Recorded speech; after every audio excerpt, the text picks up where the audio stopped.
the Cold War has long since passed, nuclear war is still as big of a problem as it was then, with more and more countries developing nuclear technologies. According to IMDb, The Sum of All Fears is rated a 6.4 out of 10 as of April 4th, 2014.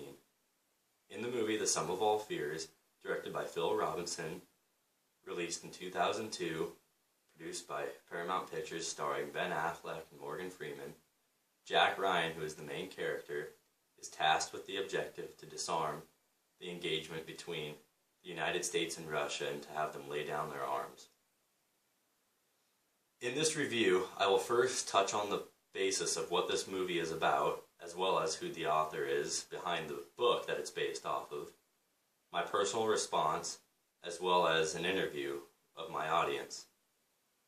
To begin with, this movie is based off of a book written by Tom Clancy, The Sum of All Fears. Tom Clancy is very well known for his military and political conflict books, and he's actually made many video games off of these books as well.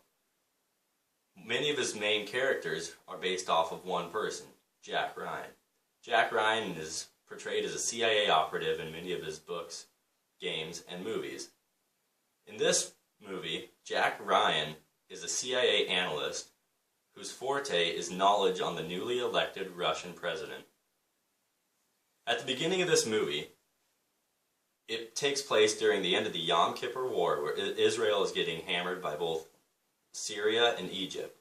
Israel's last defense was sending out a single aircraft strike package to attack Egypt with a nuclear weapon. However, Egyptian surface-to-air missiles shot down this aircraft in the middle of a desert, bringing an end to this war. Later, in the future, about 10 years later, a Middle Eastern found this bomb in the desert, thinking that it was live. However, this Austrian billionaire claimed it as just a dud and that it was not working. However, this Austrian billionaire knew exactly what type of weapon he was dealing with, a live nuke. This nuclear device was given to neo-Nazi groups that had one plan and one plan only: engage two superpowers in nuclear warfare to destroy each other to bring about a white supremacy nation. When these superpowers planted this bomb, or when this neo-Nazi group planted this bomb in the United States, the bomb was detonated in Baltimore, killing many. Jack Ryan, as well as many other CIA operatives, including the President of the United States, were all injured in this blast. Their helicopters went down, and Jack Ryan was tasked with the objective to disarm the United States from this engagement. The United States and Russia were then moved to DEFCON 1 in a nuclear arms race to see who was going to obliterate the other one. A rogue Russian commander ordered him and his aircraft pilots to assault a U.S. aircraft carrier off the coast of Russia. This sparked even more and more controversy in the United States to attack Russia. First strike groups from both Russia and the United States were being deployed, and they were going to carry out strikes. The United States was going to attack Moscow, while Russia was going to attack NORAD, which is the United States command for any of these nuclear first strike missions. However, with Jack Ryan's quick thinking, he decided he was going to try to prove Russia's innocence and the lack of involvement in this engagement, and it wasn't up until the last minute when Jack Ryan basically had the Russians surrender, proving their innocence, bringing about peace between both nations. My personal review of this movie, I would have to say it is a very well thought out movie, another work of art from Tom Clancy. Tom Clancy basically had quite a few literary twists to the plot in this movie that were just beyond believable.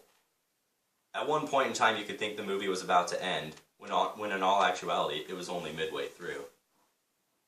Although the threat of the Cold War is long gone, there are many countries with more and more nuclear capabilities that, even though this was released in 2000, could possibly be an occurrence within the next year.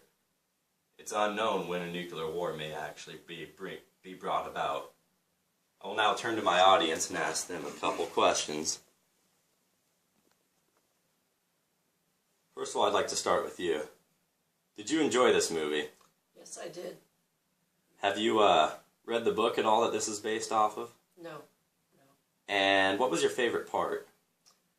My favorite part was when the main character, it was actually like sitting at the edge of your seat when he actually was able to stop the entire whole fighting to even take place. How about you? Did you enjoy the movie? Yes, I did. And did you read the book at all? No, I did not. And what was your favorite part? Well, I think when the helicopter that Jack Ryan was riding in went down, I thought it was going to basically be over, but it ended up and went a different direction and kept me really interested. Thank you. You're welcome.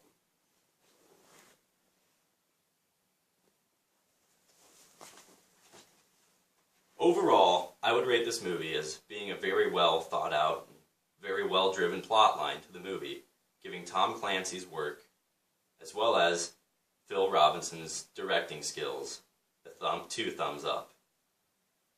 Although the threat of nuclear war is still over, although the threat of nuclear war is not as likely as it has been in the past, with countries like Iran developing nuclear capabilities as well as North Korea, this threat still looms.